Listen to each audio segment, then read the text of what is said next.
जैसा कि आपको पता है कि पिछले साल अगस्त में एक कोच जो महिला थी पंचकूला, जो आजकल कार्यरत थी और जिनको सस्पेंड कर दिया गया है पिछले ही हफ्ते 10 दिन पहले, उन महिला ने हमारे राज्य मंत्री संदीप सिंह पर कुछ आरोप लगाए थे, जिनमें कि सेक्शन 354, 354A, 354B, 342, 506 और बाद में SIT द्वारा जांच करने के बाद 509 भी जोड़ा गया।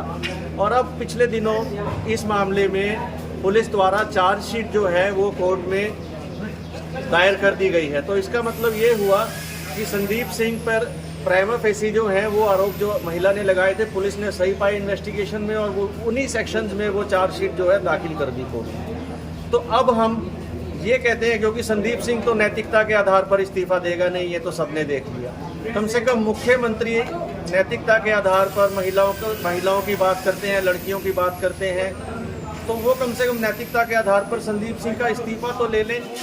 क्या मैं ये पूछना चाहता हूँ, अगर संदीप सिंह की जगह कोई एक आम नागरिक होता तो इन सारे सेक्शन लगने के बाद, ये सारी धाराएं लगने के बाद क्या वो गिरफ्तार होता या नहीं? इसको मंत्री होने का ये फ़ायदा मिल रहा है कि अभी तक इसे गिरफ्तार नहीं किया गया। तो हम सीएम से यही आग्रह करते हैं कि आपको थोड़ी शर्म आए। सीएम साहब, आप कुछ सोचें प्रदेश की जनता के बारे में। बेशर्म मुख्यमंत्री और बेशर्म मंत्री जो अब तक दिख रहे हैं, थोड़ी शर्म करके कम से कम इस्तीफा ज़रूर ले लें संदीप सिंह का, और एक आम नागरिक की तरह उससे जो है बर्ताव किया जाए। मैं पूछना चाहता हूं कि क्या अगर ये कोई विपक्ष का MLA होता तो क्या अब तक गिरफ्तार हुआ होता या नहीं? तो खट्टर साहब, बेशर्मी छोड़िए, कुछ दिखाइए, कुछ शर्म दिखाइए कि आपके घर में, हमें मालूम है आप विवाहित नहीं है तो आपको माँ बहन की इज्जत का शायद ज़्यादा ना पता हो, लेकिन औरों की सुन लीजिए, जनता की सुन लीजिए।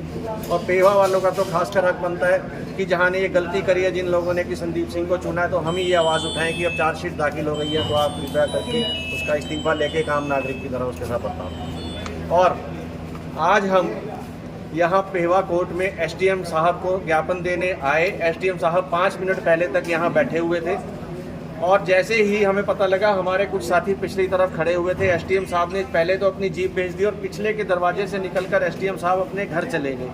SDM साहब, आप एक सरकारी मुलाजिम हैं या एक परिवार के मुलाजिम हैं? मैं आपसे ये पूछना चाहता हूँ कि आप तनख्वाह मंत्री से लेते हैं या सरकार से लेते हैं?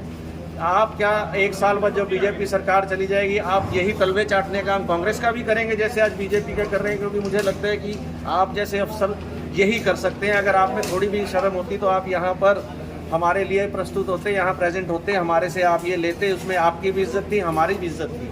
आप इस तरह बर्ताव करना, हम आपसे काम आते हैं जनता का, आप हमसे सीधे मुंह बात तक नहीं करते, आप हमसे मिलते भी नहीं। क्या कारण है कि एक SDM, मैंने देखा नहीं, जाके अंदर बोर्ड देख लो, 4 साल से एक यहीं का जो एक कुरुक्षेत्रा जिले का अफसर कुरुक्षेत्रा लोकल में लगा हुआ है, पेवा में लगा हुआ है 4 साल से। ऐसा क्या कारण है कि 4 साल में SDM बदला नहीं गया? तो ये सब दिखाता है SDM साहब, 1 साल रह गया, अफसरों की तरह काम कर लो, अफसरों की तरह सुन लो सबके जो काम रुके हुए हैं। त्राही त्राही मची हुई है किसानों का, कोई आप कर नहीं रहे, किसानों की गिरदौरियाँ ही करवा दो, किसानों का जो नुकसान हुआ है उसकी भरपाई का कुछ कर दो, कुछ तो काम करो SDM साहब, ऐसे कब तक भगोड़े बने रहोगे?